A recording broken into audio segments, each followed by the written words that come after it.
Baik, pada kesempatan kali ini saya akan menjelaskan bagaimana alur dari diagram sequence, yang dimana diagram ini menunjukkan bagaimana admin sebagai pengguna berinteraksi dengan sistem, mulai dari login hingga membuat laporan. Proses dimulai dengan admin memasukkan username dan password, lalu sistem akan memvalidasi data tersebut. Jika data valid, admin berhasil masuk dan diarahkan ke menu utama. Jika data tidak valid, sistem memberikan notifikasi kesalahan bahwa username atau password salah, sehingga admin harus memperbaikinya. Setelah berhasil login, admin dapat mengakses menu permintaan untuk memasukkan permintaan obat. Data yang dimasukkan oleh admin akan diperiksa oleh sistem. Setelah validasi, sistem menyimpan data permintaan ke dalam database untuk digunakan di proses selanjutnya. Pada menu stok obat, admin dapat melakukan pengelolaan stok obat. Yang pertama, melihat stok obat. Jadi, sistem menampilkan data stok obat yang diambil dari database. Yang kedua, menambah atau memperbarui data obat. Jika ada obat baru atau perlu perubahan stok, admin dapat melakukan pembaruan, dan sistem akan memvalidasi serta menyimpan data baru tersebut ke database data stok obat. Kemudian, admin dapat menggunakan menu laporan untuk mengelola laporan terkait permintaan dan penerimaan obat. Admin dapat melihat laporan yang telah disimpan sebelumnya. Sistem akan mengambil data dari database, data laporan, dan menampilkannya. Selain itu, admin juga dapat membuat laporan baru yang akan diperbarui dan disimpan ke database setelah divalidasi. Pada proses validasi dan penyimpanan, setiap tindakan admin, seperti input data permintaan, pembaruan stok obat, atau pembuatan laporan melalui proses validasi oleh sistem.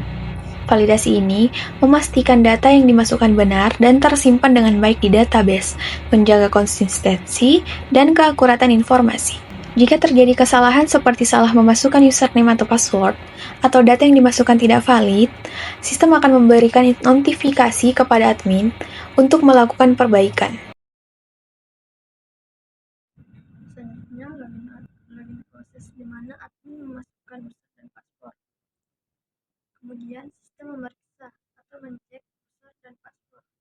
Benar, masuk salah, sistem menampilkan kesalahan atau kembali ke login proses. Lalu, input data obat, di mana admin mengakses permintaan dan memasukkan data obat.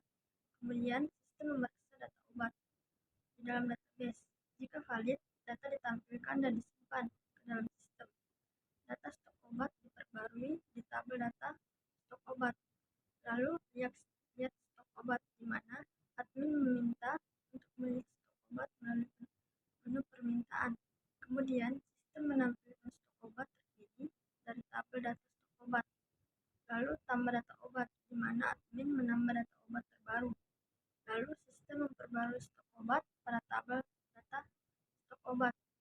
Lalu, lihat laporan, di mana admin meminta untuk melihat laporan permintaan obat.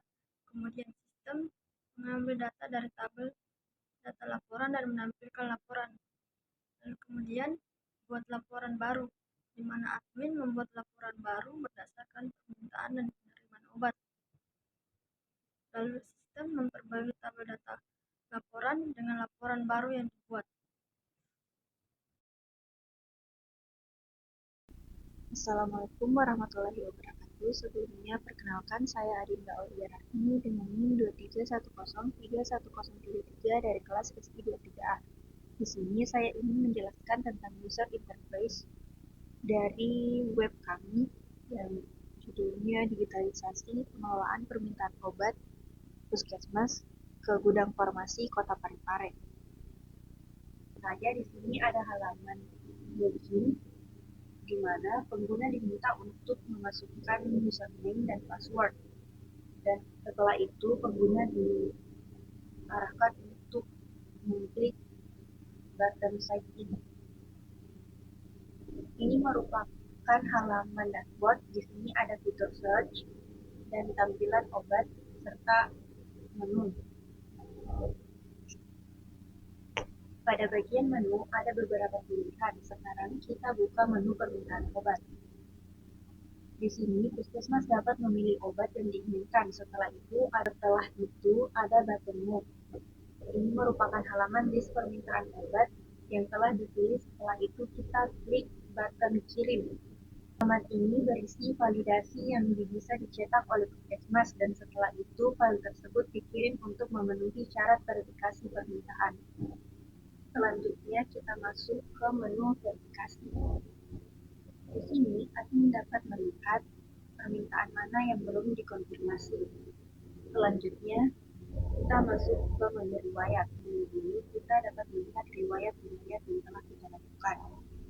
Setelah itu kita masuk ke menu laporan. Menu ini hanya dapat diakses oleh admin. Di sini admin dapat melihat laporan pengeluaran dan pemasukan obat serta dapat mengedit dan memprint laporan tersebut. Selanjutnya kita masuk ke menu akun. Di sini kita dapat melihat informasi tentang akun kita. Pada menu dashboard, pengguna dapat melihat detail obat. Ini merupakan tampilan dari detail obatnya. Di sini ada menu notifikasi. Pada menu ini, pengguna dapat melihat notifikasi yang masuk pada web tersebut. Sekian penjelasan dari saya.